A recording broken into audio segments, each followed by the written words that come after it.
10년 전에 한국 사회를 강타한 책 한 권이 있습니다. 바로 피로사회라는 책입니다. 이 책은 피곤한 일상을 살아가는 많은 사람들에게 회자되었고 또 위로가 되었습니다. 그로부터 10년이 지난 지금 우리가 살아가는 이 사회는 피로사회를 넘어서 불안사회의 초입에 서 있다고 해도 과언이 아닐 거라 생각을 합니다. 뉴스와 유튜브를 보면은 우리에게 불안을 가져다주는 소식이 넘쳐나고 있습니다.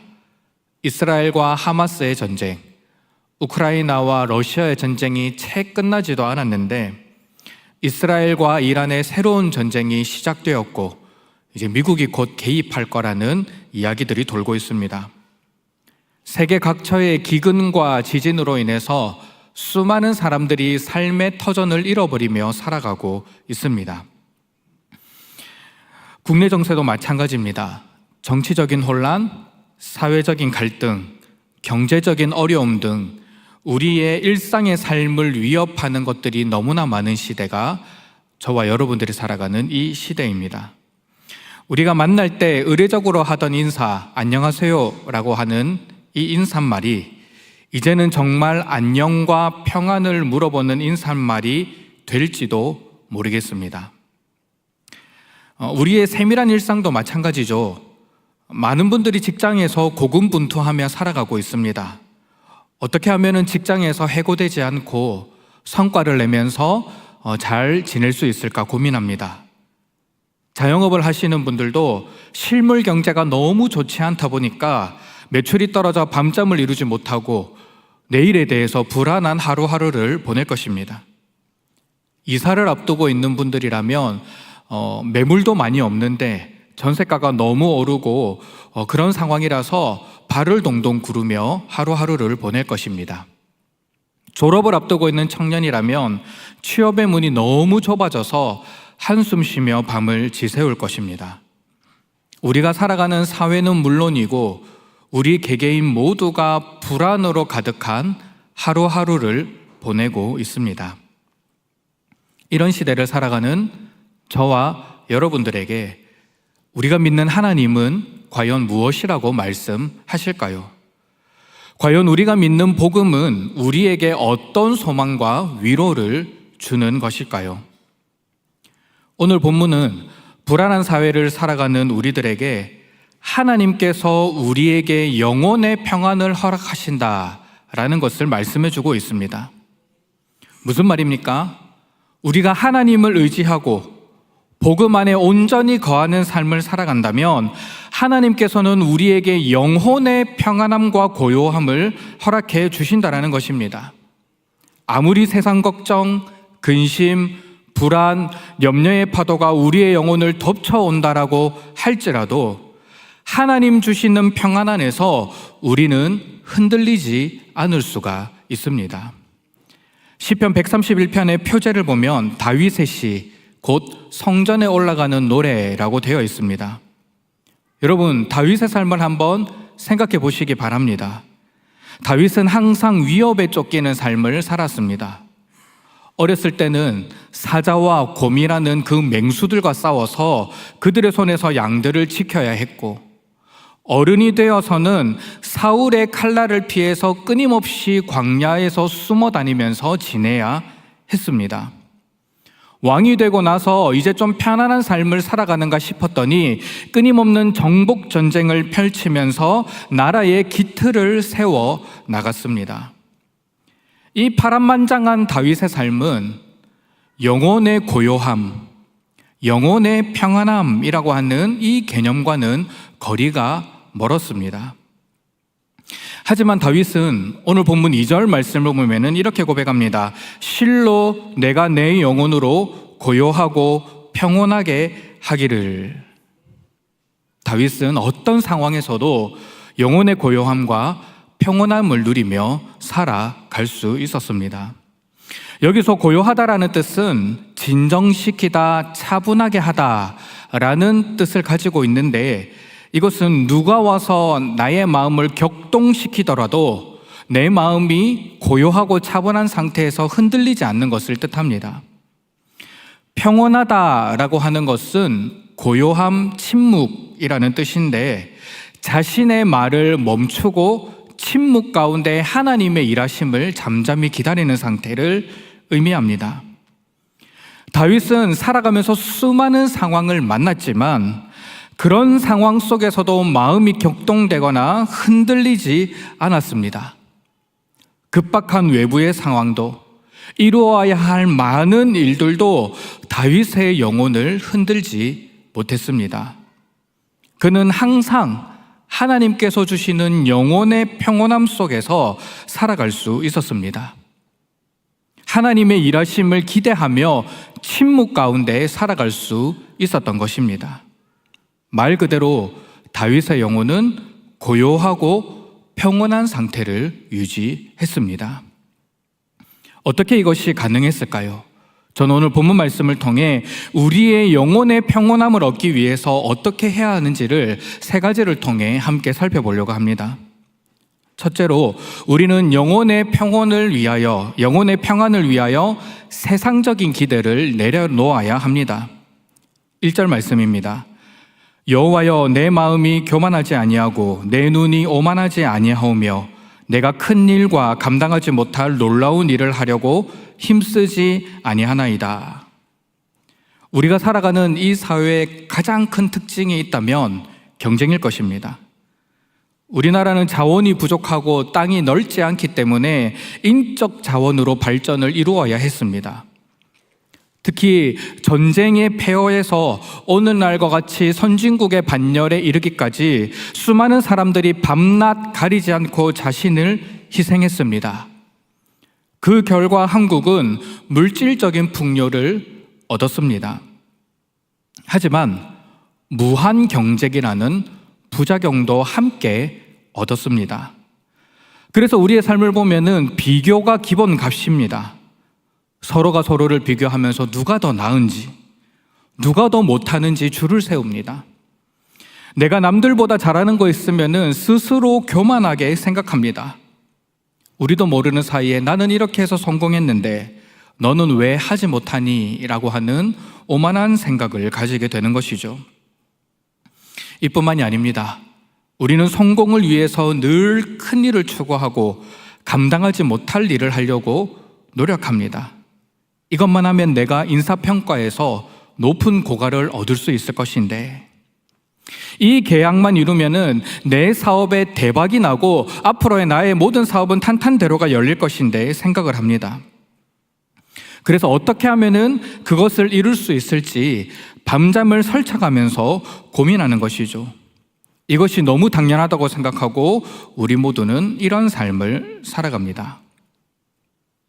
그러나 여러분, 이러한 삶을 살아가실 때 여러분들은 정말 평안하십니까? 여러분들의 영혼이 흔들리지 않는 그런 하나님이 주시는 평온함 가운데 살아가고 계십니까? 다윗의 고백처럼 내가 내 영혼을 고요하게 하고 평온하게 한다라는 이 믿음의 고백으로 하나님 앞에 나아가면서 하루하루를 살아가고 계십니까? 아마 그렇지 않은 분들도 많이 계실 거라고 생각을 합니다. 오히려 걱정과 염려, 불안과 두려움 때문에 밤잠을 못 이루기도 하고, 또 항상 신경이 날카롭게 곤두서서 예민하게 주변 사람들을 불편하게 하는 모습이 있을 거라고 생각을 합니다. 왜 그렇겠습니까? 내 안에 하나님보다 세상적인 기대를 더 신뢰하고 그것을 더 붙들고 있기 때문입니다.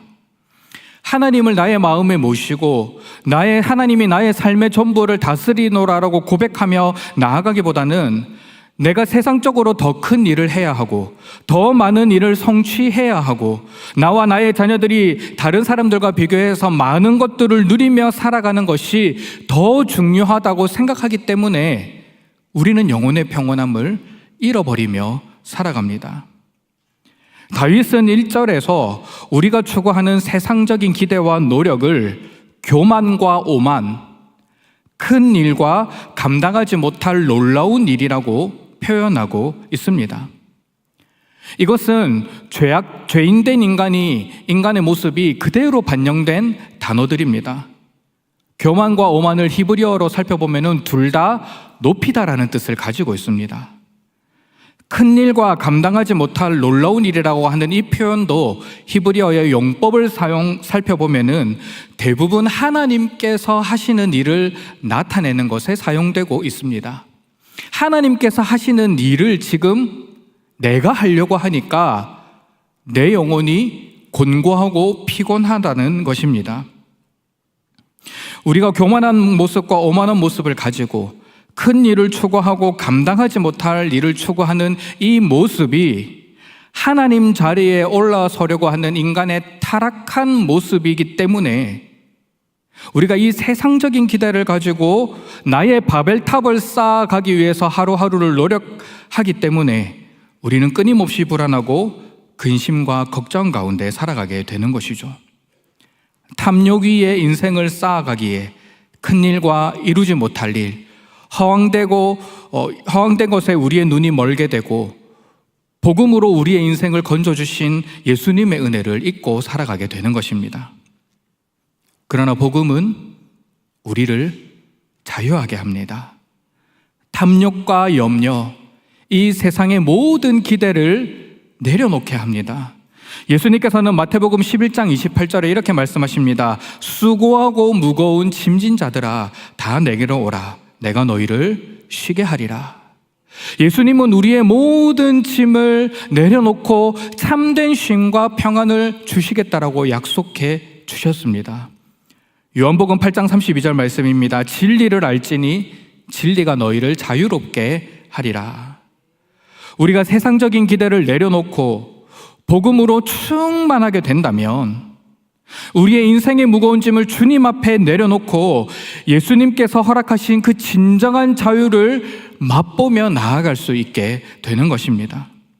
우리가 복음으로 충만할 때 교만 대신 겸손을, 오만한 모습 대신 섬김을, 허황된 일을 바라보는 것 대신 예수님께서 나를 통해 이루실 일을 기대하며 살아갈 수가 있는 것입니다. 그럴 때 우리는 영혼의 평안함을 누리며 살아갈 수가 있습니다. 그렇다면 우리가 세상적인 기대를 다 내려놓기만 한다면 영혼의 평안함이 보장되는 것일까요? 꼭 그렇지만은 않습니다. 두 번째로 살펴볼 것은 우리는 영혼의 평안을 위해서 하나님을 신뢰해야 합니다. 2절 말씀입니다. 실로 내가 내 영혼으로 고요하고 평온하게 하기를 젖된 아이가 그의 어머니 품에 있음 같게 하였나니 내 영혼이 젖된 아이와 같도다. 이 구절을 얼핏 본다면은 어머니 품에 안겨서 이제 막 수유를 끝낸 아주 갓난아기 신생아가 떠오르는 것 같습니다. 배부르게 엄마 젖을 먹고 나서 엄마 품에 새근새근 잠들어 있는 그 아기의 모습입니다. 이 아기는 자기의 필요가 채워졌으니까 이제 아무 걱정 근심 없이 어머니 품에 안겨 있습니다. 이 아이에게는 아무리 좋은 음식, 아무리 좋은 옷, 아무리 좋은 것들이 있다라고 할지라도 아무런 상관이 없습니다. 지금 자기의 배고픔이 채워졌고 또 어머니 품 안에 있는 것 그 자체가 고요하고 평온한 상태이고 그 자체가 만족감을 주기 때문입니다. 그런데 이 구절을, 이 표현을 조금 다르게도 해석할 수가 있습니다. 이 젖을 뗀 아이라고 하는 이 단어를 이제 막 수유를 끝낸 아이로 보기보다는 진짜 말 그대로 이제 젖을 떼가지고 더 이상 젖이 필요 없는 아이로도 해석을 할 수가 있습니다. 그러니까 이제 신생아에서 벗어나서 조금 자란 아이를 의미하겠죠. 이 성경에서 젖을 뗀 나이가 대충 어느 정도인지 살펴보니까 3살 정도 된다라고 합니다. 여러분, 신생아 때는 어떻습니까? 자기의 필요가 우선입니다. 자기의 필요가 채워지지 않으면 부모님께 칭얼거립니다. 어머니가 어떤 상황인지 알지도 못하고 젖을 달라고 계속해서 보챕니다. 자기의 배고픔을 채워줘야만 평안하고 고요함을 느끼는 것입니다. 그러나 조금 자라서 이제 젖을 떼서 어머니로부터 무엇인가를 얻을 게 없는 아이를 생각해 본다면 조금 느낌이 달라집니다.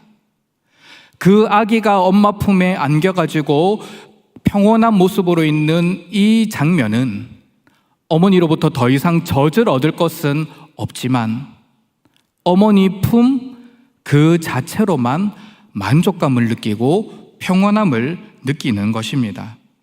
그러니까 한층 성장한 모습이라고 할 수 있습니다. 믿음이 성장한다는 것은 나의 필요를 채우시는 하나님을 의지했다면 이제는 그 하나님 그분 자체로 만족하면서 그분을 의지하고 신뢰하는 것이라고 할 수 있습니다.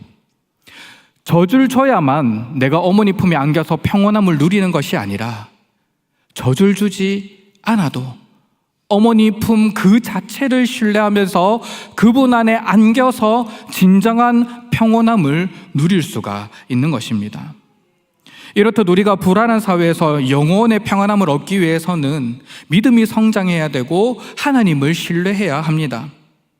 하나님께서 나의 필요를 채워주시기 때문에 하나님을 신뢰하고 하나님께 안기는 것이 아니라 젖대 나이처럼 젖을 주지 않는다라고 할지라도 나의 필요를 채워주지 않는다라고 하더라도 하나님 그분 자체만으로 만족하며 하나님을 신뢰함으로 그분의 품 안에 안기는 성도가 될 때 우리는 진정한 영혼의 평안함과 만족감을 누릴 수가 있는 것입니다.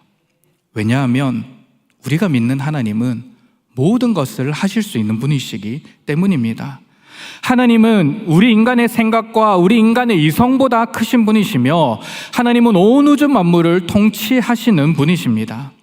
하나님은 오늘도 이 말씀으로 이 세상을 통치하고 계시고 하나님의 뜻 안에서 우리 신자들의 걸음걸음을 인도해 주십니다. 우리가 아무리 간절히 원하는 것들이 있다라고 할지라도 하나님께서 허락해 주지 않으면 우리는 누릴 수가 없습니다. 반대로 우리가 불가능하다라고 포기하고 손을 놓아버리는 그런 일이라도 하나님께서 허락해 주신다면은 기적적으로 길이 열리게 하시는 분도 우리 하나님이십니다. 그렇기에 그런 하나님 앞에 나의 모든 삶을 내어드리면서 응답해 주셔서 신뢰하는 것이 아니라 하나님 그분 자체를 신뢰하며 의지하며 나아갈 때 하나님께서는 우리에게 우리의 필요를 따라 하나님의 때에 하나님의 방법으로 채워주시고 공급해 주실 것입니다.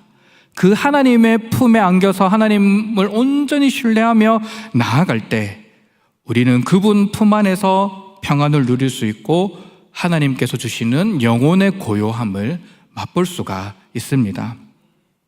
예수님께서는 제자들을 향해서 이렇게 말씀하셨습니다. 요한복음 16장 33절입니다.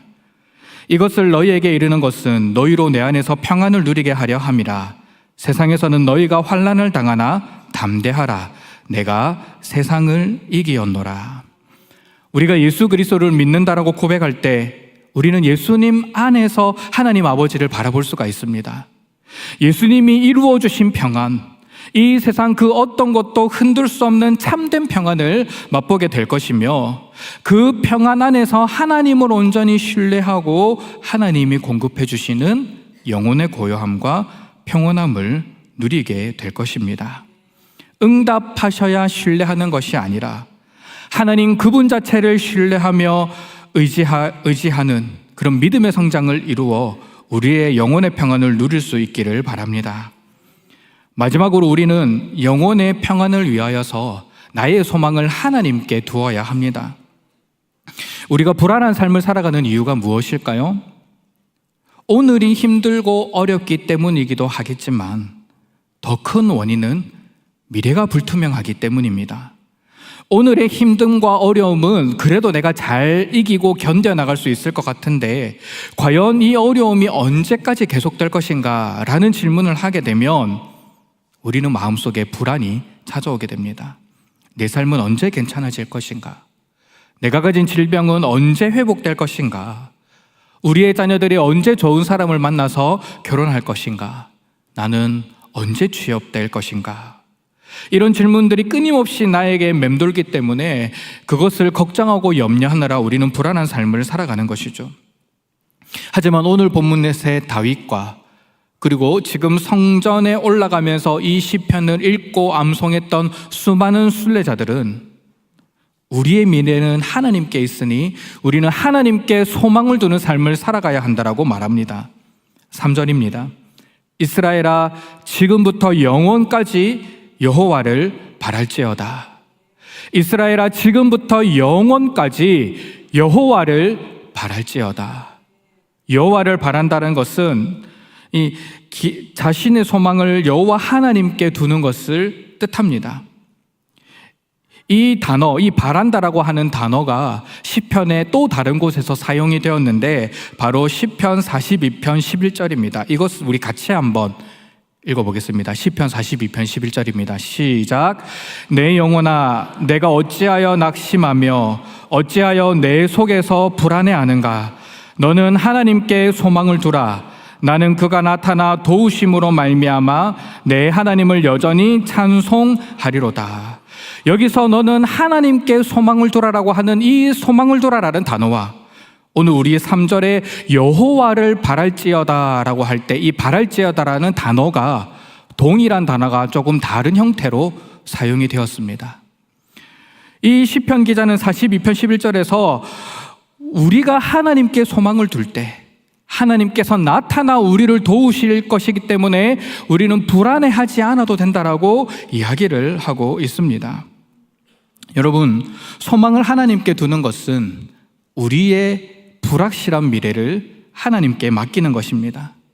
하루하루 버텨나가는 오늘을 하나님 앞에 드릴 뿐만이 아니라 영원히 하나님만을 바라보며 나의 전 미래를 하나님께 드리면서 하나님의 일하심을 기대하는 것이 소망을 하나님께 두는 것입니다. 그러나 많은 사람들은 현실의 문제를 해결하기 위해 힘이 있거나 유력한 사람을 찾아갑니다. 때로는 인간적인 방법을 동원해서 그 문제들을 해결하려고 합니다. 하지만 하나님께 나의 미래를 맡기지 않는다면, 전적으로 하나님을 의지하지 않는다면 우리는 계속해서 불안 가운데 살아갈 수밖에 없습니다. 왜냐하면 그런 힘 있는 사람들, 그런 능력 있는 사람들을 향해서 시편 146편 3절은 이렇게 말하기 때문입니다. 귀인들을 의지하지 말며 도울 힘 없는 인생을 의지할지 말지니.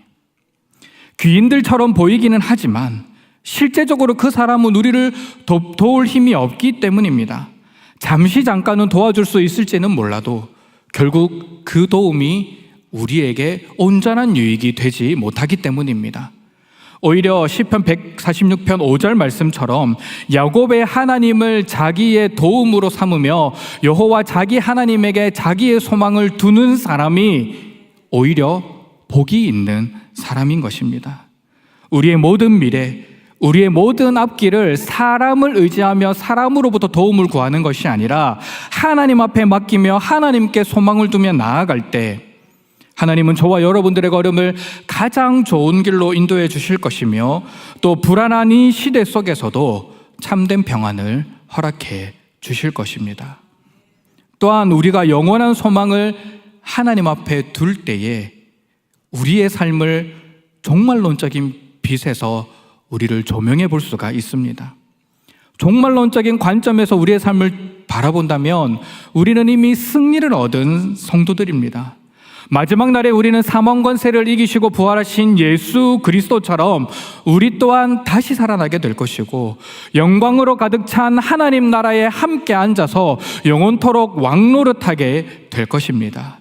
그 영광스러운 종말론적 비전이 이미 저와 여러분들에게 제시되었고 우리의 궁극적인 미래, 우리의 영원한 미래가 이미 예수 그리스도를 통해 해결되었기 때문에 우리는 이 세상 그 어떤 고난과 슬픔, 그 어떤 불안과 걱정, 근심 속에서도 우리는 하나님을 의지하며 나아갈 수가 있습니다. 그 어떤 걱정과 근심도 우리를 잠시 넘어뜨리게는 하겠지만 그러나 우리를 영원히 넘어뜨리지는 못하게 될 것입니다. 그 종말론적인 비전을 내가 온전히 믿고 나아간다라면 우리 또한 잠시는 흔들릴 수 있고 잠시는 낙심할 수 있어도 이 세상 속에서도 하나님께서 주시는 영혼의 평안을 누리며 살아갈 수 있습니다. 사랑하는 소문가족 여러분, 우리가 이제 이 예배의 자리를 떠나서 다시 삶의 자리로 나아가게 되면 여전히 우리 주변에 걱정하고 근심하고 염려할 것이 많이 있을 것입니다. 우리의 일상이 불안에 사로잡혀 영혼의 평안을 잃어버리게 하는 그 현실과 마주하게 될 것입니다. 그때 오늘 말씀을 떠올리면서 주신 말씀을 의지하며 나아갈 수 있기를 원합니다. 세상적인 기대를 내려놓고 주님께서 주신 자유를 누릴 때 영혼의 평안함이 찾아온다. 하나님이 응답해 주셔서 신뢰하는 것이 아니라 응답하지 않으셔도 하나님을 신뢰할 때 나의 영혼은 평안함 가운데 거할 수 있다. 나의 모든 미래에 대한 소망을 하나님 앞에 둘 때에 나의 영혼은 평안함을 누릴 수 있다. 이 말씀을 의지하면서 불안의 시대 속에서도 늘 주님께서 주시는 영혼의 평안함의 은혜를 누리며 살아가는 우리 모든 성도님들이 되시기를 주님의 이름으로 축원합니다.